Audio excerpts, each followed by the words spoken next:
Hello friends, welcome on geography जुनून। Geography जुनून में आप सभी का स्वागत है। दोस्तों, हम पिछले वीडियो में अनाच्छादन को पढ़ रहे थे, यानी हमने डेन्यूडेशन को पढ़ा था और साथ में हमने देखा कि डेन्यूडेशन जो है वो किस प्रकार बहिर्जात बलों के प्रभाव में संपन्न होता है। इसमें हमने पढ़ा कि अपक्षय क्या होता है यानी वीदरिंग क्या होता है और इरोजन यानी अपरदन क्या होता है। ठीक है, इसमें हमने अपक्षय के कारक और अपक्षय के प्रकार को डिटेल में पढ़ लिया है। साथ में हमने अपक्षय और अपरदन में जो मेजर डिफरेंस है, जो इनमें अंतर होता है, उसको भी समझ लिया है। क्लियर है? तो आई होप कि अब आपको अपक्षय और अपरदन की बेसिक इंफॉर्मेशन है। ठीक है, इसी कड़ी में आज हम स्टार्ट करते हैं अपरदन चक्र की संकल्पना। अब हम अपरदन को लेकर के आगे बढ़ेंगे। तो आज का हमारा टॉपिक है concept of cycle of erosion. ठीक है, तो चलिए स्टार्ट करते हैं आज का टॉपिक। सबसे पहले बात करते हैं हम अपरदन चक्र होता क्या है, इसको समझिए। देखिए क्या होता है कि पृथ्वी के जब आंतरिक भाग में जो बल कार्य कर रहे हैं, जो अंतर्जात बल हैं, वो जब कार्य करते हैं तो धरातल पर कुछ इरेगुलरिटीज उत्पन्न हो जाती हैं, कुछ विषमताएं उत्पन्न होती हैं। ये कैसी विषमताएं होती हैं कि कुछ भाग जो है वो धरातल का ऊपर उठ जाएगा, जैसे पर्वत, पठार, ऐसी संरचनाएं बन जाएंगी, और कुछ भाग जो है वो क्या होगा, नीचे धंस जाएगा, उनमें क्या हो जाएगा, गर्त का निर्माण हो जाएगा। और ये सब विषमताएं किससे उत्पन्न हो रही है? अंतर्जात बलों से। ठीक है, अब क्या होगा, जब ये विषमताएं उत्पन्न होंगी तो इन पर बहिर्जात बल कार्य करने लगेंगे, और बहिर्जात बल की वजह से क्या होता है, अनाच्छादन होता है, अपक्षय होता है, अपरदन होता है। ठीक है, अब इस पर जब अपक्षय और अपरदन के कारक कार्य करने लगेंगे तो अपरदन के कारक कौन से होते हैं? अपरदन के कारक होते हैं जैसे नदी का जल है, भूमिगत जल है, हिमानी है, परिहिमानी है, सागरीय तरंगे हैं, हवा है, विंड है, ये सब क्या करेंगी, अपरदन करने लगेंगी। ठीक है, और अपरदन करके, ये मैंने आपको बताया था कि ये अपरदन के कारक कार्य क्या करते हैं, ये कार्य करते हैं समतल स्थापन का, ग्रेडेशन का कार्य करते हैं। कैसे करते हैं? ये उठे हुए भागों का अपरदन करते हैं, उनको काट के उनको लेवल डाउन करने का काम करते हैं, ऐसे समतल स्थापन होता है। फिर यहां से अपरदित पदार्थ को ये गर्त या नीचे जो गर्त वाले भाग हैं उनमें जाके क्या करेंगे, डिपॉजिट कर देंगे, वहां जाकर के निक्षेपण कर देंगे। क्लियर है? अब जब निक्षेपण होगा तो जो नीचे धसे हुए भाग हैं वो क्या होंगे, लेवल अप होंगे, और जो भाग ऊपर उठे हैं वो क्या हो रहे हैं, लेवल डाउन हो रहे हैं। यानी इनमें पूरा एक समतल स्थापन का कार्य होता है। ठीक है, और ये हो किससे रहा है, ये अपरदन के कारकों से हो रहा है, बहिर्जात बलों के प्रभाव में हो रहा है। तो देखिए, इस जब अपरदन और अपक्षय की वजह से जो समतल स्थापन का कार्य होता है, इस समतल स्थापन के कार्य में एक समय लगता है, एक समय की अवधि लगती है जिसमें ये पूरा कार्य संपन्न होता है। और ये अपरदन कब तक होता रहेगा? ये अपरदन तब तक होता रहेगा जब तक कि ये जो उठे हुए भाग हैं वो अपने आधार तल को यानी बेस लेवल को प्राप्त नहीं कर लेते हैं। अब बेस लेवल क्या होता है, आधार तल क्या होता है? देखिए, आधार तल जो है वो वह तल होता है जिससे नीचे अब और ज्यादा अपरदन नहीं हो सकता है। ठीक है, यानी ये बेस लेवल जो है वो मैक्सिमम स्टेज होती है जहां जाकर के जो उठे हुए भाग हैं वो नीचे होते जाएंगे, इससे आगे वो और नीचे नहीं हो सकते हैं। उसे बेस लेवल या आधार तल कहा जाता है। क्लियर है? अब आधार तल जो है वो क्या माना जाता है? नॉर्मली जब हम देखते हैं तो नॉर्मली जो हमारे महासागरीय जल का तल है, जिसे सी लेवल कहते हैं, उसको हम आधार तल मानते हैं। देखिए, कहीं भी आप किसी भी जगह की ऊंचाई का जब अध्ययन करेंगे तो क्या अध्ययन करते हैं, सागर तल से इतनी ऊंचाई। क्यों? क्योंकि सागर तल को बेस मान लिया गया है, आधार मान लिया गया है।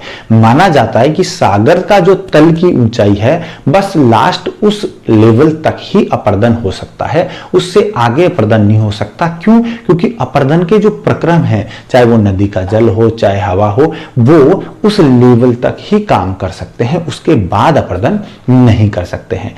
तो दोस्तों, अपरदन चक्र क्या हुआ हमारा कि उठे हुए भागों का अपरदन होने के दौरान लगने वाली समय अवधि जिससे ये उठे हुए भाग अपने आधार तल को प्राप्त कर जाएं, वही अपरदन चक्र कहलाता है।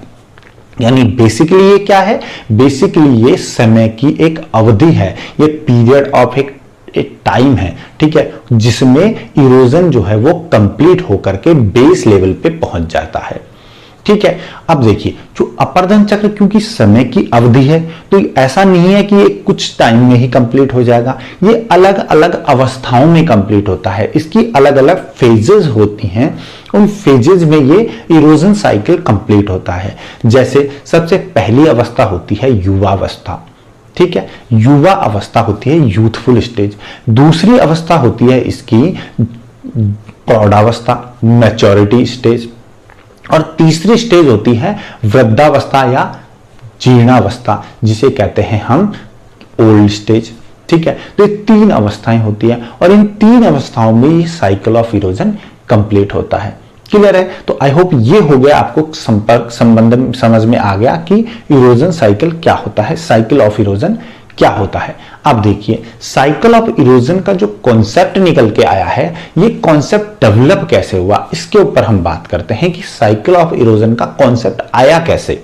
देखिए सबसे पहले क्या था, सन 1785 में, ठीक है, सन 1785 में जेम्स हट्टन ने, क्या नाम था, जेम्स हट्टन, और ये क्या थे, जेम्स हट्टन जो थे वो स्कॉटिश जियोफिजिसिस्ट थे, एक स्कॉटलैंड के जियोफिजिसिस्ट थे। इन्होंने जियोलॉजी यानी भूगर्भ विज्ञान के अंदर पहली बार एक चक्रीय संकल्पना को इंट्रोड्यूस किया, साइक्लिक कॉन्सेप्ट को इंट्रोड्यूस किया, और इंट्रोड्यूस करते हुए इन्होंने एक लाइन दी कि न तो आदि का कोई लक्षण है,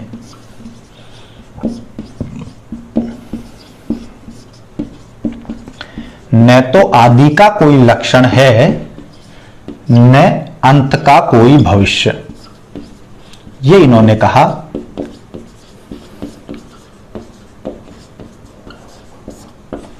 there is no vestige of a beginning, no prospect of an end. ये इन्होंने कहा, न तो आदि का कोई लक्षण है, न अंत का कोई भविष्य। अब इसको साइक्लिक कॉन्सेप्ट से समझिए कि इन्होंने साइक्लिक कॉन्सेप्ट को इंट्रोड्यूस कैसे किया। जैसे ये साइकिल है मान लीजिए, ठीक है, अब इसमें कोई एक स्पेसिफिक पॉइंट हम नहीं बता सकते कि ये कहां से स्टार्ट हुआ, ये यहां से हुआ या यहां से हुआ या यहां से हुआ, यानी इसकी कोई आदि मतलब होता है बिगिनिंग, इसकी कोई भी बिगिनिंग का हमको नहीं पता। There is no vestige of a beginning, यानी इसका कहां से प्रारंभ हुआ इसका हमें नहीं पता। And there is no vestige of beginning and no prospect of an end. ठीक है, यानी कि हमको इसका अंत जो है उसका भी नहीं पता, no prospect of an end. ठीक है, अंत का भी कोई भविष्य नहीं, यानी ये साइकिल कहां जाके खत्म हुआ इसका भी पता नहीं है। ठीक है, ये इन्होंने जियोलॉजी में कहा कि जियोलॉजी के अंदर जो प्रोसेस चल रहा है अपर्दन का, इसमें कहां से स्टार्ट होता है कहां खत्म होता है, तो इन्होंने एक जियोलॉजी के अंदर सिर्फ साइक्लिक कॉन्सेप्ट को दिया, अपर्दन पे इन्होंने कोई बात नहीं की थी। साइक्लिक कॉन्सेप्ट को इंट्रोड्यूस करने का श्रेय किसको जाता है, जेम्स हट्टन को। ठीक है, और यही जो इनका साइक्लिक कॉन्सेप्ट था, ये आगे चल करके भविष्य में जाकर के यही कॉन्सेप्ट बदल गया इनका कि पृथ्वी जो है उसके भूगर्भिक इतिहास की चक्रीय प्रवृत्ति में कंसेप्ट चेंज हो गया। ठीक है, cyclic nature of history of the earth में ये चेंज हो गया। ठीक है, किससे हुआ, जेम्स हट्टन से। इसको बोला गया cyclic concept of geological history of earth. ये कहां से निकल के आया, जेम्स हट्टन के इस कॉन्सेप्ट को आगे जाकर के इस रूप में विकास हुआ। ठीक है, और फिर इन्होंने यहीं से एक सिद्धांत दिया था, एक रूपतावाद का सिद्धांत, एक रूपतावाद का सिद्धांत। ठीक है, एक रूपतावाद का सिद्धांत यानी theory of uniform, principle of uniformitarianism. ठीक है, ये था प्रिंसिपल ऑफ यूनिफॉर्म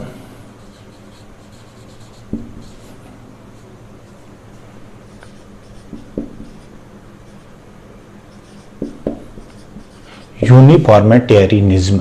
ठीक है, यानी एकरूपतावाद का सिद्धांत किसने दिया? जेम्स हटन ने। अब एकरूपतावाद के सिद्धांत में इन्होंने क्या कहा? एकरूपतावाद के सिद्धांत में इन्होंने कहा कि जो वर्तमान है वही भूत की कुंजी है। ठीक है, present is the key to past, वर्तमान भूत की कुंजी है, यानी हम वर्तमान को देख करके, प्रेजेंट को देख करके हम पास्ट का अनुमान लगा सकते हैं। ठीक है, ये एकरूपतावाद के सिद्धांत में इन्होंने कहा। क्या कहा इन्होंने? Present is the key to past, वर्तमान भूत की कुंजी है। ये किसने कहा? जेम्स हटन ने। Present is the key to past. ठीक है, अब इन्होंने क्या कहा? वर्तमान भूत की कुंजी से इनका मतलब यह था, इनका कहने का मतलब था कि आज जो भी ज्योग्राफिकल प्रोसेस या ज्योग्राफिकल रूल, जो भी हमें भौगोलिक प्रक्रम और नियम हमें आज कार्यरत दिखाई देते हैं, जो आज वर्किंग स्टेज में हैं, जो एक्टिव हैं, कार्यरत हैं, वो पूरे भूगर्भिक इतिहास में कार्यरत रहे हैं।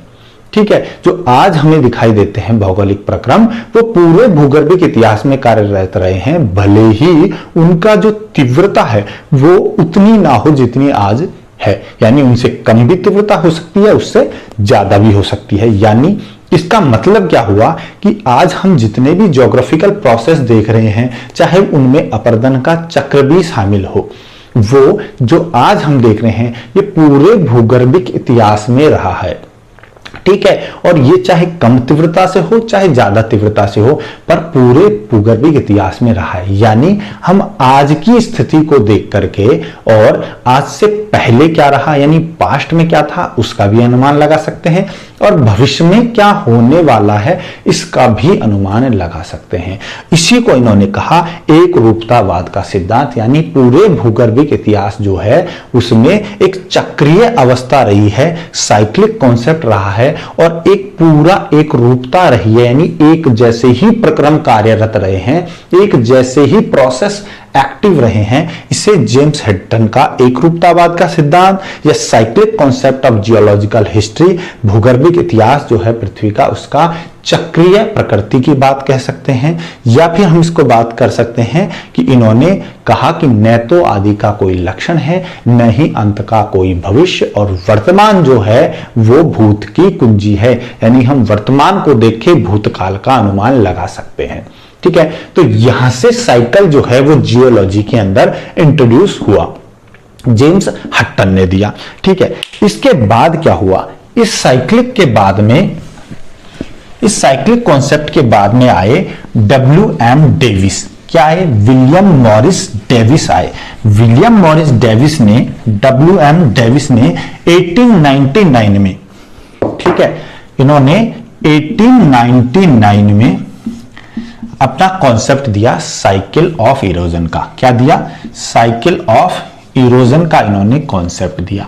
तो ये पहले जियोलॉजिस्ट थे, पहले भूगर्भ विज्ञानी थे जिन्होंने साइकिल ऑफ इरोजन दिया, अपरदन को एक चक्रिक अवस्था में इन्होंने बताया था। ठीक है, इसके ऊपर अभी हम चर्चा करने वाले हैं।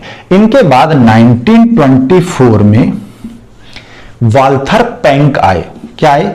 वाल्थर पैंक आए। वाल्थर पैंक ने भी अपना साइकिल दिया इरोजन का, और इसको बोला गया, इनका जो साइकिल ऑफ इरोजन है इसको मॉर्फोलॉजिकल एनालिसिस या मॉर्फोलॉजिकल सिस्टम ऑफ इरोजन नाम दिया गया। ठीक है, मॉर्फोलॉजिकल एनालिसिस या मॉर्फोलॉजिकल सिस्टम ऑफ इरोजन नाम दिया गया वाल्थर पैंक के सिद्धांत को, जो इन्होंने 1924 में दिया।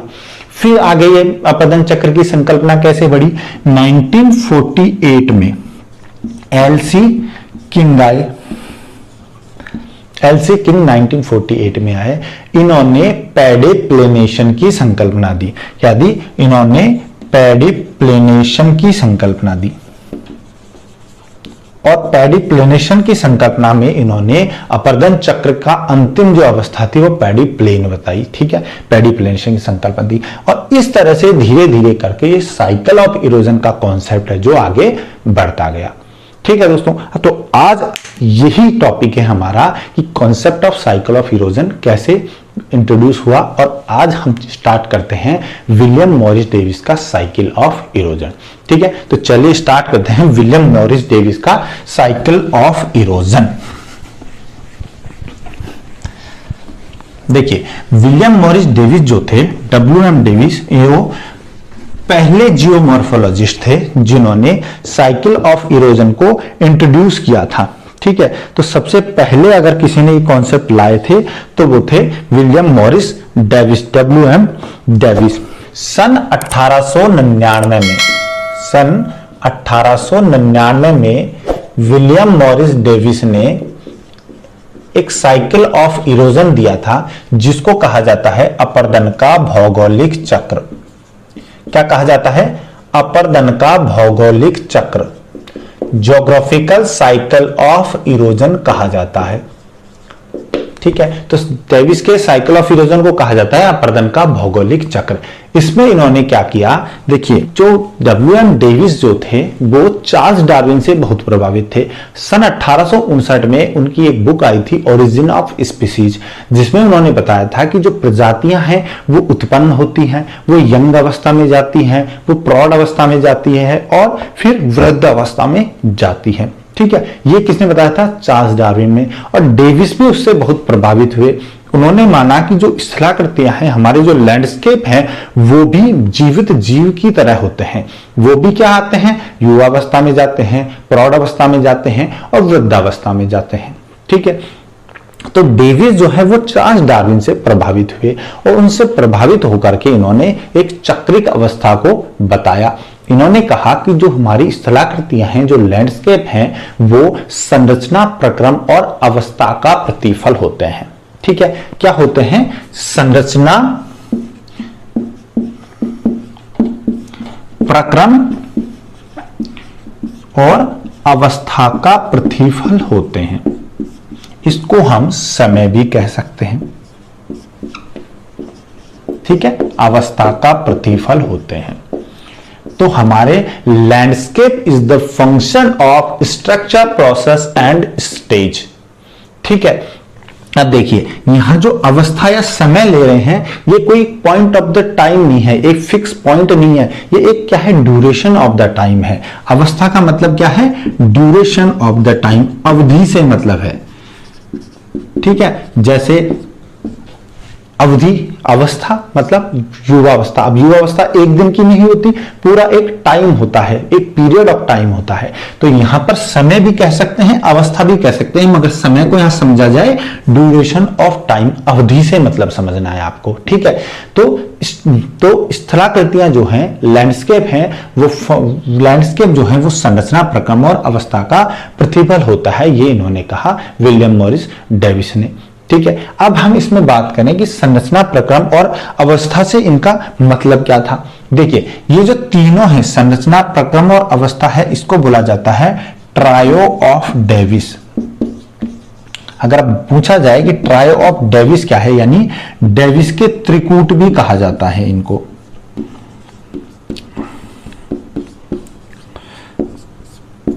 संरचना, प्रक्रम और अवस्था को डेविस के त्रिकूट भी कहा जाता है। अब हम एक एक करके समझते हैं कि संरचना से इनका क्या मतलब था, प्रक्रम से क्या था और अवस्था से क्या मतलब था। देखिए, इन्होंने कहा कि जो आज हमें स्थलाकृतियां दिखाई देती हैं वो संरचना से प्रभावित होती हैं। संरचना से क्या मतलब है? देखिए, हमारे जो चट्टाने हैं, जो धरातल पर चट्टाने हैं, उनकी किस प्रकार की संरचना है, उसी आधार पर जो है वो अपरदन चक्र चलेगा। जैसे अगर मान लीजिए कहीं पर बहुत कठोर चट्टान है, ठीक है, कठोर चट्टाने हैं, जैसे आग्नेय चट्टाने हैं, तो कठोर चट्टानों के ऊपर जो अपरदन के प्रक्रम लग रहे हैं, जो कारक लग रहे हैं, चाहे वो नदी का जल है, तो वो नदी जल जो है वो बहुत कम अपरदन कर पाएगा। और अपरदन चक्र जो है क्या है, लंबे समय तक चलेगा, बहुत लॉन्ग पीरियड तक चलेगा अगर वहां पर कठोर चट्टान है। अगर हम बात करें कि वहां पर क्या है, कोमल चट्टाने हैं या हम कहें अवसादी चट्टाने हैं, तो उन चट्टानों में क्या है, वहां पर संधि है, जोड़ है, और वहां से जब अब नदी का वेग जो है, नदी जब गुजरेगी तो उसकी वजह से क्या होगा, वहां पे अपरदन ज्यादा होगा और साइकिल ऑफ इरोजन जो है वो जल्दी कंप्लीट हो जाएगा। क्यों हो जाएगा? क्योंकि वो जल्दी से बेस लेवल को प्राप्त कर जाएंगी, बहुत जल्दी वो बेस लेवल पे पहुंच जाएंगी। ठीक है, जब आधार तल को प्राप्त कर जाएंगी तो फिर erosion of cycle of erosion है वो कंप्लीट हो जाएगा। यानी कि कठोर चट्टान है तो लॉन्ग साइकिल ऑफ इरोजन होगा, अगर अवसादी भाग ज्यादा है तो शॉर्ट पीरियड होगा। ठीक है, साइकिल ऑफ इरोजन कम समय तक चलेगा। दूसरा हम बात करें संरचना के अंदर ही हम बात करें, मान लीजिए कहीं पर कैसी चट्टाने हैं, पारगम्य चट्टाने हैं, पोरस चट्टाने हैं, तो उनमें क्या होगा, जो जल है वो छिद्रों से क्या होगा, नीचे रिस जाएगा और रिस के भूमिगत जल के रूप में चलने लगेगा। अब जल ऊपर है ही नहीं धरातल पर, तो अपरदन क्या होगा, बहुत देर से होगा। जब अपरदन बहुत देर से होगा तो क्या होगा, अपरदन चक्र जो है वो लंबे समय तक चलेगा। तो यहां पर भी संरचना जो है वो अपरदन चक्र को प्रभावित कर रही है। ठीक है, इसके अलावा कुछ ऐसी चट्टानें हैं जो पारगम्य नहीं है, जिनसे पानी रिस के नीचे नहीं जा सकता है, तो उनके ऊपर से वेग से पानी जाएगा। जब वेग से जल जाएगा, जब वाटर जाएगा, तो उसकी वजह से क्या होगा, अपरदन जल्दी होगा और अपरदन चक्र जल्दी से कंप्लीट हो जाएगा। तो इस तरह से संरचना जो है वो प्रभावित कर रही है। दूसरी हम बात करें, मान लो कि कोई ऐसी सरफेस है जिस पर ढाल बहुत तीव्र है, बहुत तेज ढालू सतह है। ठीक है, स्टीप स्लोप वाली सतह है, तो वहां पर जल का वेग क्या होगा, बहुत ज्यादा होगा। जल का वेग ज्यादा होगा तो उसकी क्या होगी, गतिज ऊर्जा बहुत तेज होगी, और गतिज ऊर्जा बहुत तेज होगी तो वो अपरदन भी बहुत ज्यादा करेगा। और अपरदन के साथ साथ उनके द्वारा, जो नदी है उसके द्वारा जो पदार्थ हैं अपरदित, उनको परिवहन करके बहा के ले जाने की क्षमता भी बहुत ज्यादा होगी। ठीक है, तो उससे क्या होगा, अपरदन चक्र जल्दी पूर्ण हो जाएगा। क्यों? क्योंकि अपरदन बहुत तेजी से होगा और जो नदी की घाटी है वो बहुत जल्दी जो है बेस लेवल को प्राप्त कर जाएगी, बहुत जल्दी बेस लेवल पे पहुंच जाएगी। ठीक है, तो इस तरीके से हम संरचना की बात करें तो संरचना जो है वो हमारा जो अपरदन चक्र है, साइकिल ऑफ इरोजन है, उसको प्रभावित करती है। डिपेंड करेगा कि किस स्थान पर किस प्रकार की सेल है, किस प्रकार का धरातल है, तो संरचना इस पर डिपेंड करेगा, साइकिल ऑफ इरोजन। दूसरी बात करें हम प्रक्रम की। अब प्रक्रम से हमारा क्या मतलब है, यहाँ प्रक्रम प्रोसेस से मतलब यह है हमारा कि यहां पर कौन सा अपरदन का कारक कार्य कर रहा है। यहां पे नदी का जल कार्य कर रहा है, या वायु काम कर रही है, या भूमिगत जल काम कर रहा है, या हिमानी काम कर रही है। ठीक है, तो देखिए हर एक प्रक्रम की अपनी एक गति होती है, अपनी एक अपरदन की दर होती है। ठीक है, इरोजन जो अलग अलग दर से, हर प्रक्रम अलग अलग दर से इरोजन करेगा। जैसे नदी का जो इरोजन है उसकी दर अलग होगी, हिमानी के द्वारा जो इरोजन किया जाएगा, अपरदन किया जाएगा, उसकी दर अलग अलग होगी। यानी कि ये डिपेंड करेगा कि इरोजन का जो है वो कितने टाइम तक चलेगा। ये डिपेंड करेगा कि कौन सा प्रक्रम काम कर रहा है, या हम यूं कहें कि कौन से स्थान पर कौन सा प्रक्रम काम कर रहे हैं, उसके अकॉर्डिंग ही इरोजन साइकिल चलेगा। ठीक है, क्यों? क्योंकि सबकी जो दर है अपरदन की वो अलग अलग होती है। तो प्रक्रम भी, प्रोसेस जो है वो भी इरोजन साइकिल जो है उसको प्रभावित करता है। ठीक है, तीसरी बात करते हैं हम अवस्था की या समय की, कि समय क्या है, समय या अवस्था कैसे प्रभावित करती है। देखिए, जब कोई नदी युवावस्था में होती है, ठीक है, तो युवावस्था में बहुत तेज गति से वो प्रवाहित होती है। क्यों? क्योंकि वहां पर सतह जो है बहुत ढालू होती है, बहुत ढाल होता है और बहुत तेज गति से वो प्रभावित होती है। जब बहुत तेज गति से प्रवाहित होती है तो वो अपरदन ज्यादा करती है, परंतु जब वो प्रौढ़ अवस्था में आ जाती है तो वहां पर क्या होगा, वहां पे उसकी गति कम हो जाती है, वेग कम हो जाता है, इससे गतिज ऊर्जा कम हो जाती है, तो अपरदन कम करती है। और वृद्धावस्था में जाते जाते उसका अपरदन और कम हो जाता है। यानी कि कौन सा प्रक्रम किस अवस्था से गुजर रहा है वो भी डिपेंड करेगा, साइकिल ऑफ इरोजन को प्रभावित करेगा। ठीक है, कि कौन सा प्रक्रम जो है वो किस स्टेज में है, अगर युवावस्था में है, या फिर प्रौढ़ अवस्था में है, या फिर वो वृद्धावस्था में है। तो इसलिए डेविस ने कहा कि जो साइकिल ऑफ इरोजन है तो उसकी को कौन कौन प्रभावित करेगा, संरचना, प्रक्रम और अवस्था प्रभावित करेंगे। ठीक है, यानी इन्होंने कहा कि आज के लैंडस्केप जो हैं वो संरचना, प्रक्रम और अवस्था का प्रतिफल होते हैं। ठीक है, ये तीनों चीजें प्रभावित करती हैं हमारे साइकिल ऑफ इरोजन को। ठीक है दोस्तों, तो ये तीनों बातें आपको क्लियरली समझ में आ गई होगी कि संरचना, प्रक्रम और अवस्था कैसे प्रभावित कर रही है। अब इसके बाद हम बात करते हैं कि इनका जो साइकिल ऑफ इरोजन था, जिसे ज्योग्राफिकल साइकिल ऑफ इरोजन या अपर्दन का भौगोलिक चक्र कहा गया, ये कैसे हम इसको एक ग्राफ के रूप में रिप्रेजेंट कर सकते हैं। ठीक है, ये इसका एक ग्राफिकल रिप्रेजेंटेशन है। इस ग्राफिकल रिप्रेजेंटेशन में देखिए इन्होंने सबसे पहले क्या कहा, इन्होंने सबसे पहले कहा, देखिए इनकी कुछ अजम्पशन थी, इनकी कुछ धारणाएं थी, जिसमें इन्होंने कहा कि सबसे पहले क्या होगा कि जो भूभाग है वो समतल भूभाग में उत्थान होगा। ठीक है, अपलिफ्टमेंट होगा, और वो जो अपलिफ्टमेंट है वो बहुत तेजी से होगा और बहुत कम समय में पूर्ण हो जाएगा। जैसे ये देखिए, ये स्टेज ऑफ अपलिफ्टमेंट है, ये बहुत कम समय में पूर्ण हो गई है। यहाँ Y से लेके C तक की जो ये स्टेज है, ये स्टेज ऑफ अपलिफ्टमेंट है, यह बहुत कम समय में पूर्ण हो जाएगी और बहुत तेज गति से होगी। ठीक है, स्टेज ऑफ अपलिफ्टमेंट।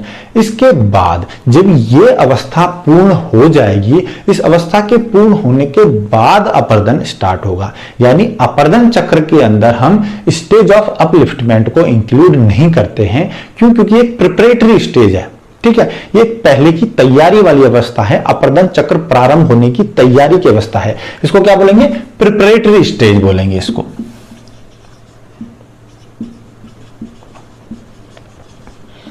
ठीक है, ये प्रिपरेटरी स्टेज होती है जिसमें अपलिफ्टमेंट होता है, और ये अपलिफ्टमेंट जो है वो बहुत शॉर्ट ड्यूरेशन में होता है और बहुत ही स्पीडी होता है। शॉर्ट ड्यूरेशन में होता है और स्पीडी होता है प्रिपरेटरी स्टेज के अंदर। ये जब अपर्दन यहां से जब ये एक बार अवस्था हो जाएगी, इसके बाद यहां से अपर्दन चक्र प्रारंभ होता है। अब इसमें देखिए इन्होंने क्या कहा, इन्होंने एक्स एक्सिस को हम मानते हैं कि ये टाइम है। ठीक है, एक्स एक्सिस को टाइम, यानी इस पे क्या है? समय है। समय किस पे चल रहा है? एक्स एक्सिस पे। और वाई एक्सिस पे हम लेते हैं absolute height above sea level, यानी जो आधार तल है, जो हमारा सागर जल तल है, उससे क्या लेते हैं हम? एक निरपेक्ष ऊंचाई को लेते हैं। सागर तल से निरपेक्ष ऊंचाई किस पे लिए? वाई एक्सिस पे। एक्स एक्सिस पे लेते हैं हम समय को। ठीक है, इसके बाद देखिए हमने माना है कि जो ये यूसी है, अपर कर्व है, ये देखिए ये यूसी है, अपर कर्व, ये क्या है? ये सागर तल से निरपेक्ष ऊंचाई है। ठीक है, सागर तल से निरपेक्ष ऊंचाई, ये जो ऊपर की और हमारी जो लाइन है, ये क्या है? अपर कर्व है। अपर कर्व होती है सागर तल से निरपेक्ष ऊंचाई। ये टर्मिनोलॉजी समझिए, क्योंकि इसका ग्राफिकल रिप्रेजेंटेशन आपको समझने के लिए ये टर्म्स समझनी होंगी कि होता क्या है। देखिए ये सागर तल से निरपेक्ष ऊंचाई है यूसी। इसके बाद बात करें हम एलसी या लोअर कर्व की। ये जो लोअर कर्व है, जो ये नीचे वाला कर्व आ रहा है, ये लोअर कर्व सागर तल से न्यूनतम ऊंचाई है। ठीक है, सागर तल से न्यूनतम ऊंचाई को क्या लिया गया है? लोअर कर्व के रूप में। ठीक है, इसके बाद देखिए ये जो स्टार्टिंग की अवस्था है, यहां से और यहां तक की अवस्था है, ये क्या है? Stage of upliftment. इसमें उत्थान हो रहा है और इसको हमने ज्योग्राफिकल साइकिल के अंदर, अपर्दन चक्र के अंदर शामिल नहीं किया है। इसके बाद देखिए ये जो AC है, आपको AC जो दिखाई दे रहा है, ये सागर तल से अधिकतम निरपेक्ष उच्चावच है। हाईएस्ट जो एब्सोल्यूट रिलीफ है वो हमें कहां दिखाई देता है? A से C, यानी जो मैक्सिमम उत्थान होना था वो C बिंदु तक आते आते पूर्ण हो चुका है। ठीक है, शुरुआत की जो प्रिपरेटरी स्टेज है, जो स्टेज ऑफ अपलिफ्टमेंट है हमारी, उसमें AC यानी C बिंदु तक आते आते हमारा जो उत्थान है उसका हाईएस्ट बिंदु हम प्राप्त कर चुके हैं, यानी निरपेक्ष उच्चावच। जिसका निरपेक्ष का मतलब होता है हम किसी से उसकी तुलना नहीं कर रहे हैं, जबकि सापेक्ष में हम किसी और रेफरेंस पॉइंट या किसी और जो इकाई है, कोई वैल्यू है, उससे तुलना करते हुए दूसरे इकाई का मान लेते हैं। ठीक है, ये निरपेक्ष और सापेक्ष होता है। तो जो एब्सोल्यूट हमारी हाइट आ रही है वो कहां आ रही है? AC। और जो ये बी सी है, बी एंड सी जो है ये क्या है, बी और सी जो है हमारा जो शुरुआत में जो मैक्सिमम जो उत्थान हुआ है उसकी सापेक्ष उच्चावच है, यानी आधार जो है हमारा जो लोअर कर्व है और जो अपर कर्व है इसका डिफरेंस है ये, ठीक है। अधिकतम और न्यूनतम जो है उसका क्या है, डिफरेंस होता है, ये क्या होता है, बीसी। इसे कहेंगे हम प्रारंभिक सापेक्षिक उच्चावच, ठीक है। प्रारंभिक सापेक्षिक उच्चावच, और ये क्या होता है, प्रारंभिक सापेक्षिक उच्चावच का मतलब होता है कि अधिकतम उच्चावच माइनस न्यूनतम उच्चावच, अधिकतम माइनस न्यूनतम, यानी यूसी में से अगर हम एलसी को घटाते हैं तो हमारा सापेक्षिक उच्चावच आता है और बीसी जो है वो हमारा सापेक्षिक उच्चावच है, ठीक है। ये हो गया अधिकतम माइनस न्यूनतम प्रारंभिक सापेक्षिक उच्चावच। इसके बाद हम बात करें कि ये जो हमारी लाइन है ए डी जी, ये हमारा आधार तल है, बेस लेवल है, इससे आगे इरोजन और नहीं हो सकता है। तो बेस लेवल क्या है, ये जो लाइन खींच रही है नीचे, ये हमारा बेस लेवल या आधार तल है, ठीक है। अब इस पूरी स्टेज को हम आगे देखते हुए चलते हैं कि क्या क्या हमें इसमें एक एक स्टेज में देखने को मिलता है, ठीक है। ये आपने टर्मिनोलॉजी समझ ली कि क्या क्या इसमें हमें मिल रहा है।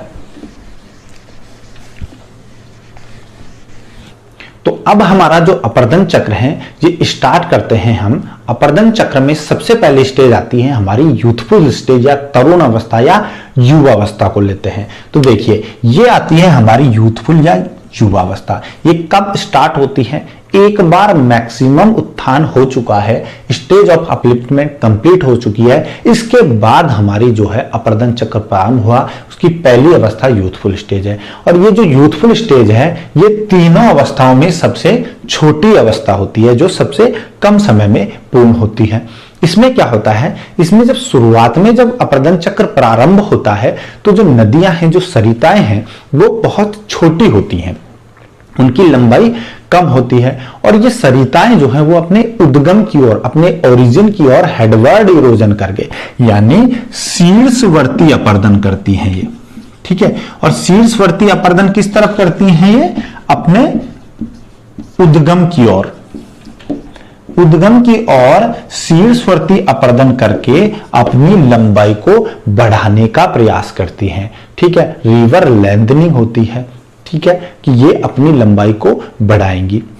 इस समय क्या होगा, इस समय जो ये वाटर डिवाइड्स हैं, जो जल विभाजक हैं, वो क्या है, बहुत बड़े बड़े हैं, ठीक है, जल विभाजक बड़े बड़े हैं और ये शीर्षवर्ती अपर्दन कर रही हैं उद्गम की ओर।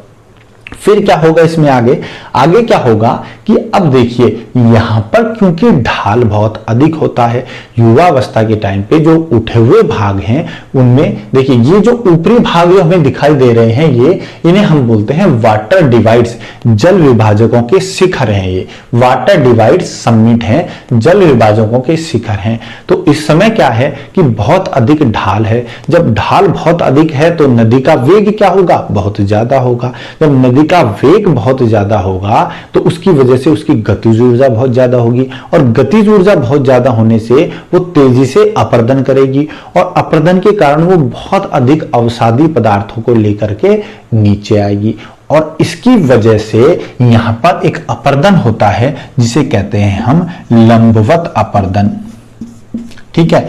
यहां पर ये लंबवत अपर्दन करेंगी यानी वर्टिकल इरोजन करेंगी और इस वर्टिकल इरोजन की वजह से ये अपनी घाटियों को गहरा करने का प्रयास करेंगी। इसे बोलते हैं वैली डीपनिंग करेंगी ये, ठीक है। घाटियों को गहरा करने का प्रयास करेंगी और इस गहरा करने के दौरान जो घाटी है वो किस प्रकार की हो जाएंगी, वी आकार की घाटी का निर्माण होगा, ठीक है। वी आकार की घाटी का निर्माण होगा और इस वी आकार की घाटी की विशेषता कैसी होती है कि इनके जो ढाल हैं, जो पार्श्ववर्ती जो ढाल हैं वो कैसे होते हैं, उत्तल होते हैं यानी कॉन्वेक्स ढाल होते हैं, तीव्र ढाल वाली घाटियों का निर्माण करती हैं। ये देखिए ये वी वी आकार की घाटी का निर्माण हो गया युवावस्था में, जबकि ढाल बहुत अधिक है, वेग अधिक है, गतिज ऊर्जा अधिक है, अपर्दन अधिक हो रहा है और इसकी वजह से नदियां जो हैं वो लंबवत अपर्दन कर रही हैं,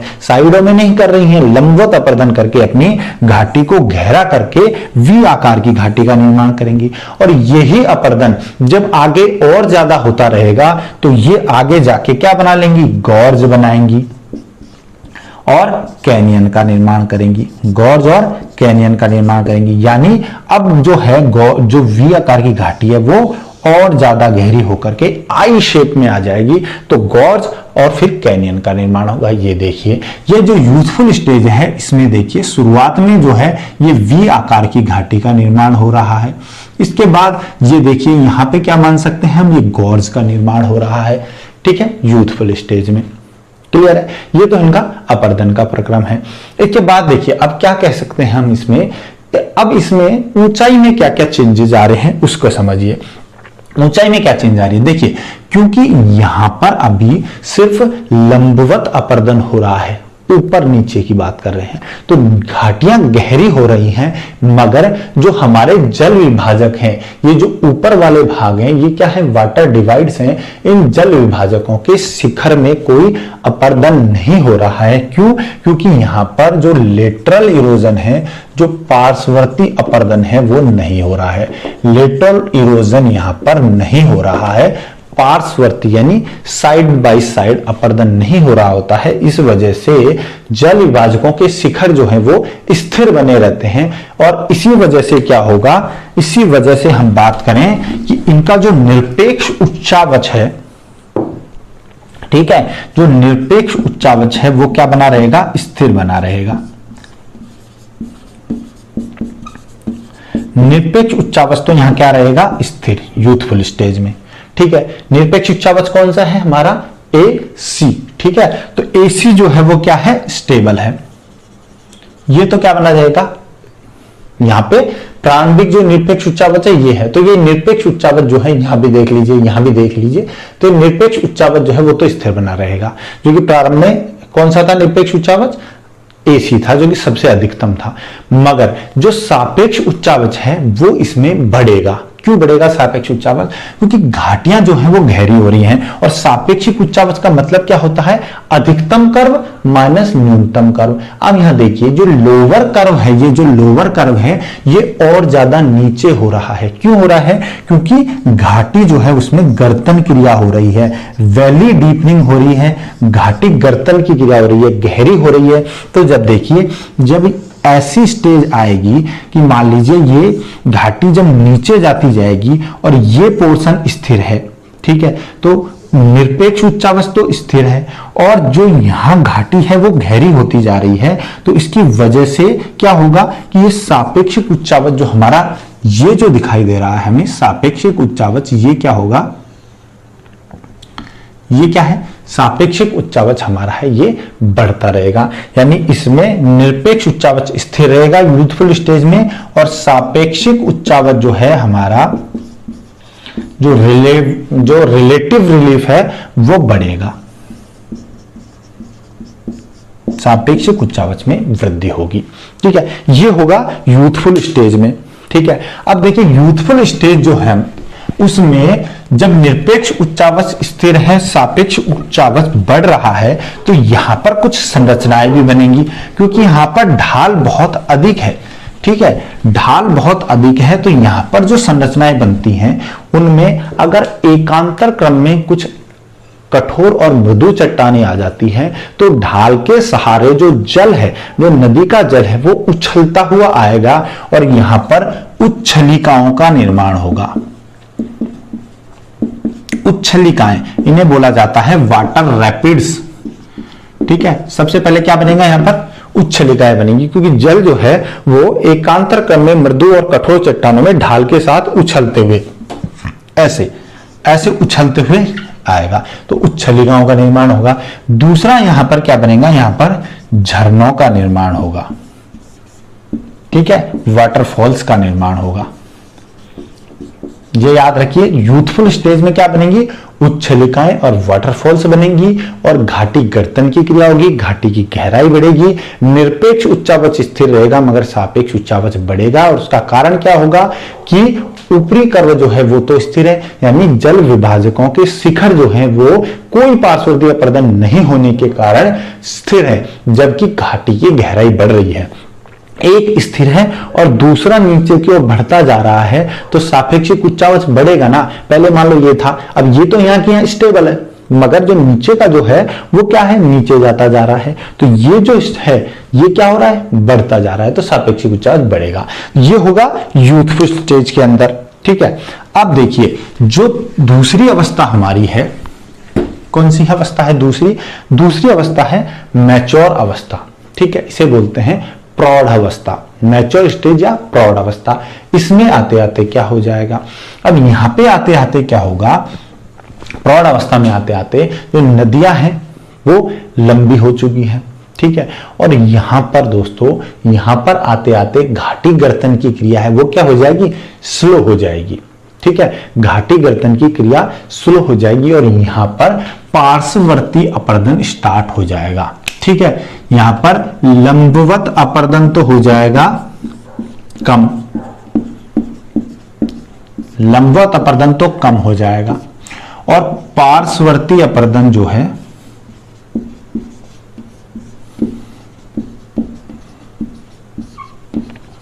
अधिक होगा। ठीक है, यानी घाटियों की गहराई का जो बढ़ना है वो अब धीरे धीरे कम हो जाएगा, मगर घाटियों की चौड़ाई का बढ़ना स्टार्ट हो जाएगा। ठीक है, घाटी की चौड़ाई बढ़ेगी और घाटी गर्तन जो है वो अब कम हो जाएगा। अब देखिए इसकी वजह से क्या होगा, जब घाटियों की चौड़ाई बढ़ने लगेगी तो पार्श्ववर्ती अपर्दन के कारण जल विभाजकों के जो शिखर हैं वो नीचे होने लगेंगे। क्यों, क्योंकि पार्श्ववर्ती अपर्दन से जल विभाजकों के शिखर टूटने लगेंगे। अब जब जल विभाजकों के शिखर टूटेंगे तो निरपेक्ष उच्चावच पे क्या फर्क पड़ेगा कि निरपेक्ष उच्चावच कम होगा, निरपेक्ष उच्चावच डाउन आएगा, पहली बात। ठीक है, निरपेक्ष उच्चावच क्यों डाउन आएगा, क्योंकि जल विभाजकों के शिखरों का अपर्दन हो रहा है, वाटर डिवाइड समिट जो है उनका इरोजन हो रहा है, तो निरपेक्ष उच्चावच कम होगा। सापेक्ष उच्चावच में क्या होगा, सापेक्षिक उच्चावच में क्या होगा वो देखिए। जो सापेक्षिक उच्चावच है वो भी कम होगा।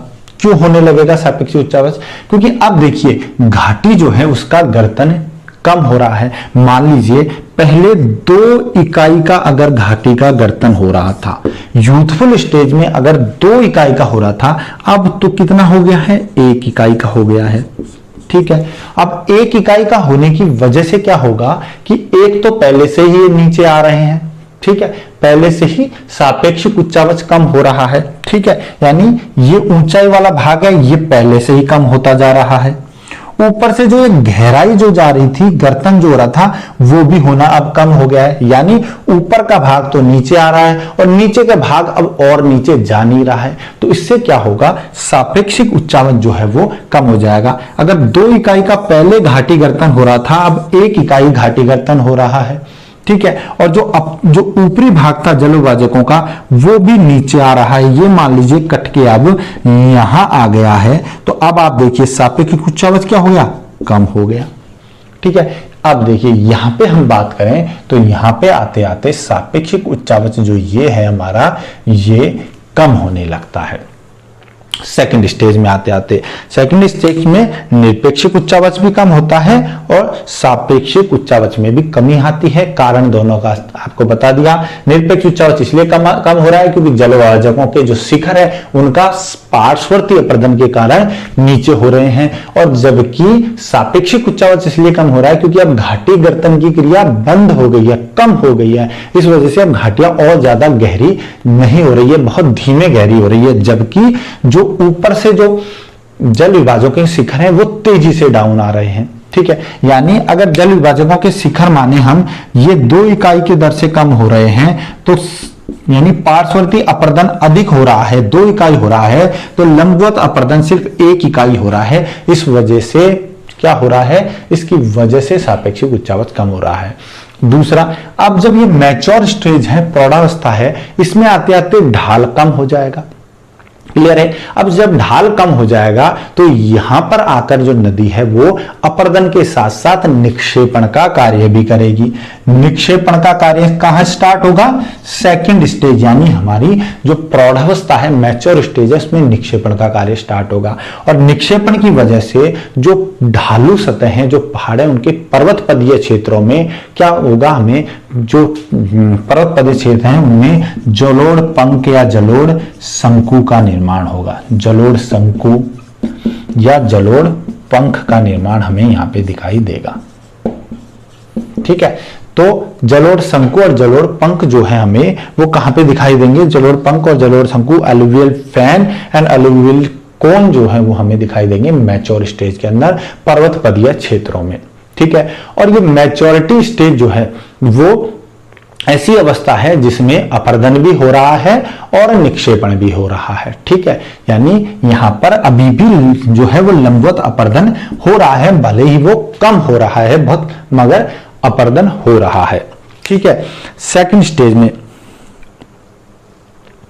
अब थर्ड स्टेज की हम बात करते हैं, तीसरी अवस्था की हम बात करते हैं, वृद्धावस्था। तो वृद्धावस्था में डेविस के अकॉर्डिंग क्या होगा, वृद्धावस्था में डेविस ने बताया कि अब जब वृद्धावस्था है वो और भी बड़ी होगी। देखिए, जो सबसे छोटी होगी वो तो क्या होगी, यूथफुल। ठीक है, ये तो स्मॉलेस्ट होगी, सबसे छोटी अवधि होगी।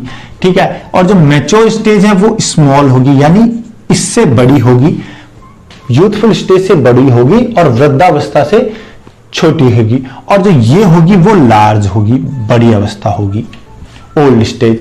तो इस तरह से घर बढ़ते हुए क्रम में होगी ये। ठीक है, ओल्ड जो स्टेज है वो लंबे समय तक होगी और लंबी अवस्था होगी। इसमें क्या होगा, इसमें सबसे पहली बात क्या है, इसमें लंबवत अपर्दन बंद हो जाएगा। लंबवत अपर्दन जो है वो समाप्त हो जाएगा, यानी अब जो घाटी गर्तन है, घाटी गर्तन जिसे वैली डीपनिंग कह रहे थे, वो घाटी गर्तन बंद हो जाएगा। अब घाटी जो है वो और ज्यादा गहरी नहीं होगी, मगर पार्श्ववर्ती अपर्दन बहुत अधिक होगा। पार्श्ववर्ती अपर्दन अधिक होगा, बहुत तेजी से पार्श्ववर्ती अपर्दन होगा।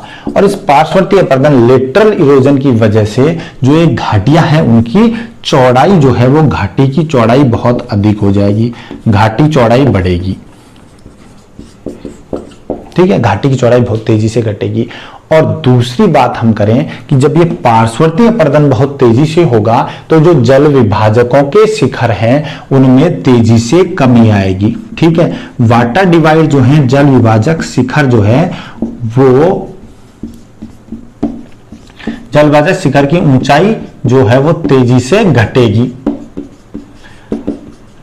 आप देखिए, जब तेजी से जल विभाजकों की ऊंचाई घटेगी तो क्या होगा, अब जब ऊपरी भाग जो अपर कर्व है ये जब तेजी से डाउन आएगा तो हम क्या कह सकते हैं कि निरपेक्ष उच्चावच है वो क्या हो जाएगा, कम हो जाएगा। निरपेक्ष उच्चावच में कमी आएगी। ठीक है, निरपेक्ष उच्चावच में कमी आएगी। तो सापेक्ष उच्चावच में क्या होगा, देखिए पहली बात तो घाटी गर्तन तो हो नहीं रहा, अब ये जो घाटी है ये और ज्यादा गहरी तो हो नहीं रही है। ठीक है, और निरपेक्ष उच्चावच वैसे ही कम हो रहा है, जल विभाजकों के शिखर और डाउन आ रहे हैं। तो सापेक्षिक उच्चावच क्या होगा, सापेक्षिक उच्चावच जो है वो भी कम हो जाएगा। सापेक्षिक उच्चावच भी, सापेक्षिक उच्चावच में कमी आएगी। क्लियर है, यहां पर आकर निरपेक्ष उच्चावच और सापेक्षिक उच्चावच है वो तेजी से कम होने लगेंगे। ठीक है, क्यों, क्योंकि एलसी जो है, जो लोअर कर्व है उसमें अब और ज्यादा चेंज नहीं आ रहा है, मगर जो अपर कर्व है वो तेजी से डाउन आ रहा है। तो जो नीचे का भाग है उसमें तो कोई चेंज आ नहीं रहा है और ऊपरी भाग नीचे आते जा रहा है। तो यहां पे क्या होगा, यहां पर भी सापेक्षिक उच्चावच में कमी आएगी। ठीक है दोस्तों, सापेक्षिक उच्चावच में यहां पर कमी आएगी। और एंड स्टेज में यहां पर आते आते क्या होगा, यहां पर आते आते जो ढाल है वो बहुत कम हो जाएगा। ढाल बहुत कम हो जाने की वजह से जो नदी है वो मियांडर बनाती हुई, कैसे बनाती हुई, विसर्प बनाती हुई मैदानी भागों में प्रवेश करेगी। ठीक है, विसर्प बनाते हुए आएगी, ऐसे ऐसे विसर्प बनाती हुई नदी बहेगी और इसकी वजह से हमें यहां पर क्या मिलेंगी, ऑक्स बाउल लेक मिलेंगी, गोखुर झील मिलेंगी। ठीक है, गोखुर झील यानी ऑक्स बाउल लेक मिलेगी हमें यहाँ पर। दूसरे हमें यहाँ पे क्या मिलेंगे, हमें यहाँ पर प्राकृतिक तटबंध दिखाई देंगे, प्राकृतिक तटबंध मिलेंगे। ठीक है, नेचुरल लेवी मिलेंगे, प्राकृतिक तटबंध मिलेंगे। दूसरा हमें यहाँ क्या मिलेंगे, हमें यहाँ पर बाढ़ मैदान मिलेंगे। बाढ़ मैदान क्यों मिलेंगे, क्योंकि जितना भी अपर्दन लेकर के आई है, जितना भी अपर्दित पदार्थ लेके आई है नदी, वो यहाँ पर फैला देगी, तो यहाँ पे बाढ़ के मैदान मिलेंगे। ढाल बहुत कम हो गया है। तो थर्ड स्टेज में आते आते हमको गोखुर झील, बाढ़ मैदान, प्राकृतिक तटबंध ये दिखाई देंगे। हालांकि ऐसा भी कह सकते हैं हम कि जो हमारी मैच्योर स्टेज थी, इसका जो एंड आएगा, इसकी बिल्कुल एंड स्टेज में भी हमको गोखुर झील और नदी विसर्प, बाढ़ मैदान वहां पर भी मिल सकते हैं। ठीक है, ओल्ड स्टेज में तो मिलेंगे ही मिलेंगे, मगर मैच्योर स्टेज का जो एंड जो है, अंतिम पड़ाव जब आएगा, तब भी हमको बाढ़ के मैदान, गोखुर झील और प्राकृतिक तटबंध वगैरह मिलने लगेंगे। ठीक है, ओल्ड स्टेज। अब देखिए यहां आते आते जल विभाजकों के शिखर जो है वो बहुत तेजी से जब कमी आएगी, उनकी ऊंचाई में जब तेजी से घटेगी, तो एक स्थिति आएगी कि लास्ट में जो जल विभाजक हैं वो एक छोटी पहाड़ी के रूप में उठे हुए रह जाएंगे, और इन पहाड़ी के रूप में उठे हुए भाग हैं, इनको नाम दिया जाता है मोनाडोनोक। मोनाडोनोक कहा जाता है। ठीक है, ये मोनाडोनोक में आप देखिए, मोनाडोनोक इनको क्यों कहते हैं, क्योंकि ये जो यूएसए का जो न्यू हैम्पशायर है, यूएसए के न्यू हैम्पशायर जगह है, न्यू हैम्पशायर, यहां पर एक माउंट मोनाडोनोक पाया जाता है, माउंट मोनाडोनोक पाया जाता है, मोनाडोनोक पाया जाता है। इस मोनाडोनोक के नाम पर ही इनको डेविस ने मोनाडोनोक पहाड़ी कहा था, मोनाडोनोक पहाड़ी कहा था। अब इसका देखो किस प्रकार की होंगी, ये जो पहाड़ियां हैं ये कैसी होंगी, उत्तलोत्तर ढाल वाली होंगी, यानी इनका जो ऊपरी भाग है वो तो कैसे होगा, कॉन्वेक्स होगा, और जो इसका निचला भाग है वो कैसे होगा, कॉनकेव, अवतल होगा। ठीक है, पहले जो वी आकार की घाटी थी वो कैसी थी, उत्तल ढाल वाली, ऐसे थी, और जो लास्ट में आते आते जब ये मोनाडोनोक पहाड़ियां बचेंगी छोटी छोटी, ये कैसे बनेंगी, इनका ऊपरी ढाल तो कॉन्वेक्स होगा यानी उत्तल होगा, और नीचे जो ढाल है वो कैसा होगा, अवतल ढाल होगा। ठीक है, और इनके जो घाटियां हैं वो कैसी हो जाएंगी, बहुत चौड़ी चौड़ी हो जाएंगी, और इससे जो लास्ट में जो अपर्दित जो स्थान बचेगा उसको नाम दिया इन्होंने पेनी प्लेन, पेनी प्लेन नाम दिया, पेनी प्लेन यानी समतल प्राय मैदान। क्या नाम दिया, समतल प्राय मैदान नाम दिया, पेनी प्लेन नाम दिया। जो अंतिम जो बिल्कुल अपर्दित जो जगह है, जो पूरी तरह से एक मैदान के रूप में परिवर्तित हो गया है, उसको समतल प्राय मैदान दिया, और उस समतल प्राय पेनी प्लेन के अंदर कुछ उठी हुई जो पहाड़ियां हैं उनको मोनाडोनोक कहा जाता है, जो कि यूएसए के न्यू हैम्पशायर के माउंट मोनाडोनोक के नाम पर रखी गई थी। ठीक है, ये हो गया लार्ज जो हमारी ओल्ड स्टेज है उसमें। तो ओल्ड स्टेज में आते आते क्या हो गया, ओल्ड स्टेज में आते आते जो हमारा निरपेक्ष उच्चावच है वो भी कम हो गया, और सापेक्षिक उच्चावच में भी कमी आ गई।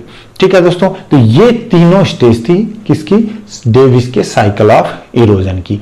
पहली साइकिल थी यूथफुल स्टेज। यूथफुल स्टेज में क्या हो रहा था, जो सापेक्षिक उच्चावस्था वो तो स्थिर था, मगर जो निरपेक्ष उच्चावस्था उसमें क्या हो रही थी, वृद्धि हो रही थी। वृद्धि क्यों हो रही थी, क्योंकि सापेक्षिक उच्चावस्था तो स्थिर हो गया, उसमें और ज्यादा तो उत्थान हो नहीं रहा, ना ही जल विभाजकों के शीर्ष में कोई परिवर्तन हो रहा है। क्यों नहीं हो रहा है, क्योंकि पार्श्ववर्ती अपर्दन नहीं हो रहा है, जबकि लंबवत अपर्दन ज्यादा हो रहा है, घाटीवर्तन की क्रिया हो रही है, तो जो एलसी है वो डाउन डाउन आ रहा है, यूसी स्टेबल है, एलसी डाउन आ रहा है, तो क्या होगा, सापेक्ष कुचावच बढ़ जाएगा पहली स्टेज में। और वहां पे क्या बनेंगे, वाटरफॉल्स और रैपिड्स बनेंगे, जलप्रपात और उच्छलिकाएं बनेंगी। जबकि हम जब बात करेंगे मैच्योर स्टेज में या प्रौढ़ावस्था में, तो यहां पर क्या होगा, यहां पर पार्श्ववर्ती अपर्दन अधिक होगा, लंबवत अपर्दन कब होगा, यानी कि घाटी गर्तन की क्रिया है जो वैलिडेटरिंग है वो कम हो जाएगी, मगर पार्श्ववर्ती अपर्दन अधिक होने से क्या होगा, जो जल विभाजक है वो ज्यादा कटेंगे, और जल विभाजक कटेंगे तो अपर कर्व डाउन आएगा।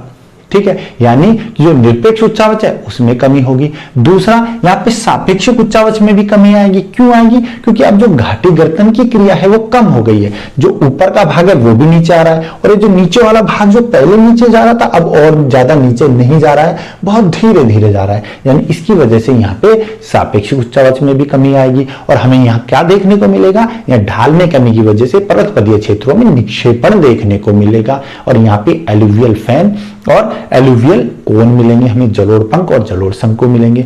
और इसकी एंड स्टेज में आते आते हमें नदी विसर्प, प्राकृतिक तटबंध, गोखुर झील, ये भी हमें देखने को मिलेंगे। फिर हम बात करेंगे ओल्ड की, जो कि सबसे बड़ी अवस्था है। इसमें क्या होगा, ढाल बिल्कुल कम हो गया है, लंबवत अपर्दन बंद हो गया है, पार्श्ववर्ती अपर्दन बहुत तेजी से हो रहा है, जल विभाजकों के जो शिखर हैं वो बहुत तेजी से डाउन आ रहे हैं, घाटी जो है उसकी चौड़ाई बहुत ज्यादा हो गई है, तो इसकी वजह से निरपेक्ष उच्चावच क्या होगा, डाउन आएगा। हमारा जो एब्सोल्यूट हाइट है वो डाउन आएगी, क्योंकि जल विभाजकों के शीर्ष जो है वो तेजी से टूटने लगेंगे, जबकि जो नीचे घाटी गर्तन की क्रिया है वो खत्म हो गई है। अब ऊपर वाला तो नीचे आ रहा है तेजी से, और नीचे वाला अपनी जगह स्थिर है, और ज्यादा घाटी गर्तन हो नहीं रहा, यानी कि वो बेस लेवल को, आधार तल को प्राप्त कर गया है। ये देखिए, ये हमारा बेस लेवल है, इस बेस लेवल को प्राप्त करने लग गया है। तो इसकी वजह से क्या होगा, इसकी वजह से सापेक्षिक उच्चावच में भी तेजी से कमी आएगी।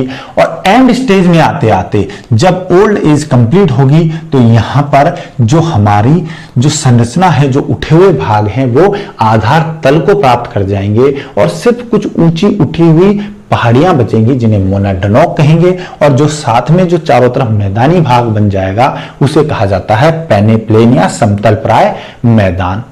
ठीक है, और यहां पर आकर के संरचना आधार तल को प्राप्त कर जाएंगी, और मोनाडनॉक जो है वो ऊपर से उत्तल होंगी और नीचे से अवतल होंगी।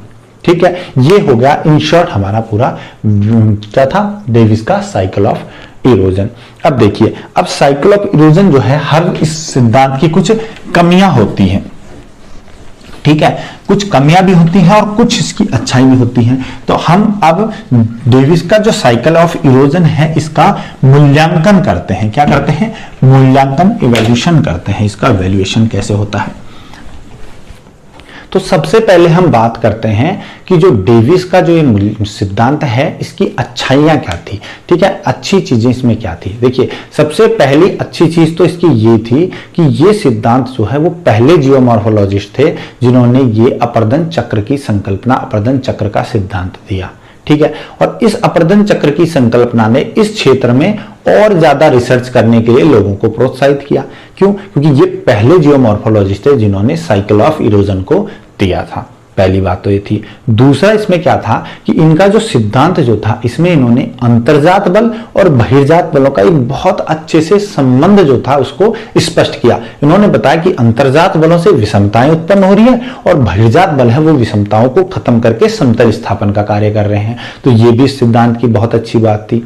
तीसरी बात क्या थी कि इन्होंने जो बताया कि सिद्धांत जो है वो आज हम देखें तो पूरा सिद्धांत देख करके हम बता सकते हैं कि भूतकाल में क्या रहा है और भविष्य में क्या है। मतलब अगर हम बात करें, आज हम कहीं प्रक्रम देखें जो मैच्योर स्टेज में चल रहा है, तो उसको देख के हम भूत और भविष्य दोनों के बारे में बता सकते हैं। ठीक है, ओल्ड स्टेज के बारे में बता सकते हैं और हम यूथफुल स्टेज को भी बता सकते हैं। तो संरचनाओं का जो स्थलाकृतियां हैं उनके भूत और भविष्य के बारे में इसको देख के बताया जा सकता है। तीसरी बात हम करें चौथी बात हम करें कि इन्होंने और क्या था। चौथी बात यह है कि दोस्तों इनका जो पूरा जो सिद्धांत था, जो डेविस का अपर्दन चक्र जो था, वो बहुत इजी था, बहुत आसान शब्दों में बताया था और ये बहुत अच्छा समझने लायक था। इसलिए इस सिद्धांत ने लोगों को अपनी ओर आकर्षित किया, पढ़ने के लिए आकर्षित किया, क्योंकि उन्होंने एक सिंपल लैंग्वेज में इसको बताया था। ठीक है, एक चक्रीय अवस्था में इन्होंने 3 मानव जीवन के आधार पर अवस्थाएं ली और सीधा इन्होंने सिद्धांत को बता दिया। पांचवी बात देखें तो पांचवी बात इसलिए भी ये इंपॉर्टेंट है कि इन्होंने कुछ ऐसी संकल्पनाएं ली थी जिन संकल्पनाओं को इस सिद्धांत से मान्यता मिल गई। जैसे इन्होंने बेस लेवल वर्ड यूज लिया, जो कि जीके गिलबर्ट पहले ही आधार तल के बारे में बता चुके थे, तो आधार तल जो था उसकी संकल्पना को इन्होंने मान्यता दी। दूसरा इन्होंने क्या किया, ग्रेडेड रिवर जिसे कहते हैं, जो अपर्दित हो चुकी हैं, जो अपने आधार तल को प्राप्त कर चुकी हैं, तो उस संकल्पना को भी इन्होंने मान्यता प्रदान कर दी इनके सिद्धांत ने, क्योंकि इन्होंने लास्ट में बताया कि नदी अपने आधार तल को प्राप्त करती है, तो ग्रेडेड रिवर वाला कॉन्सेप्ट बताया। दूसरा, इन्होंने जिस तरीके से नदियों के अपर्दन को बताया था, उस हिसाब से इन्होंने जो नदियों का जो अपन एक वर्गीकरण करते हैं, जिसमें अनुवर्ती, पूर्ववर्ती, प्रत्यानुवर्ती, नवानुवर्ती जो नदियों का क्लासिफिकेशन है, उसको भी इस सिद्धांत ने मान्यता प्रदान की। इसलिए इस सिद्धांत का इंपॉर्टेंस अधिक होता है।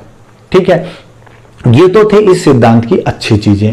दूसरा, इसमें कुछ कमियां थी जो अलग अलग भूगोलवेत्ताओं ने बाद में इनमें कमियां निकाली। जैसे सबसे पहले इसका दोष क्या था, सबसे बड़ा दोष ये था कि इन्होंने कहा कि पहले जो है वो बहुत तेजी से और अचानक बहुत कम समय में अपलिफ्टमेंट उत्थान होगा।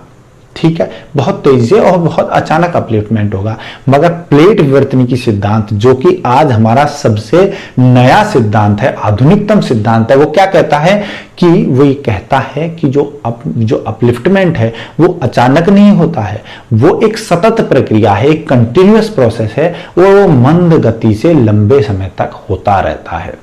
ठीक है, जबकि इन्होंने कहा कि अचानक उत्थान हो जाएगा और उसके बाद अपर्दन चक्र प्रारंभ होगा, मगर ऐसा नहीं होता है। तो पहली कमी तो इसकी ये थी।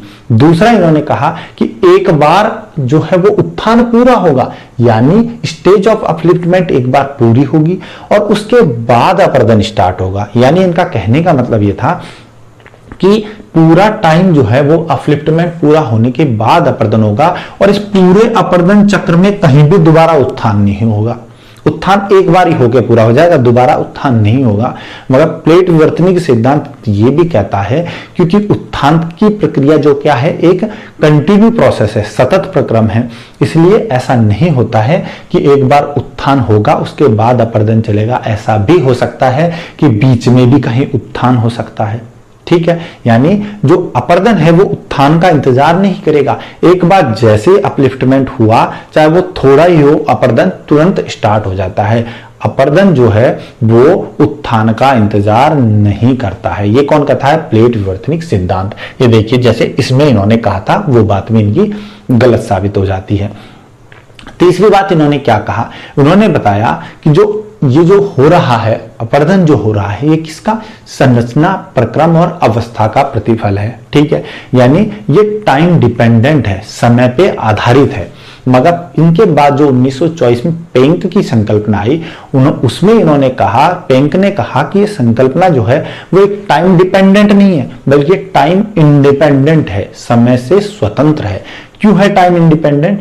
क्योंकि इस चीज पे ये डिपेंड नहीं करती कि किस स्टेज में अपर्दन हो रहा है, ये डिपेंड करता है कि उत्थान की दर क्या है और अपर्दन की दर क्या है। पेंक ने क्या कहा? पेंक ने कहा कि जो अपर्दन चक्र है वो स्थलाकृतियां जो हैं वो उत्थान की दर व अपर्दन की दर के अनुपात पर निर्भर करती है।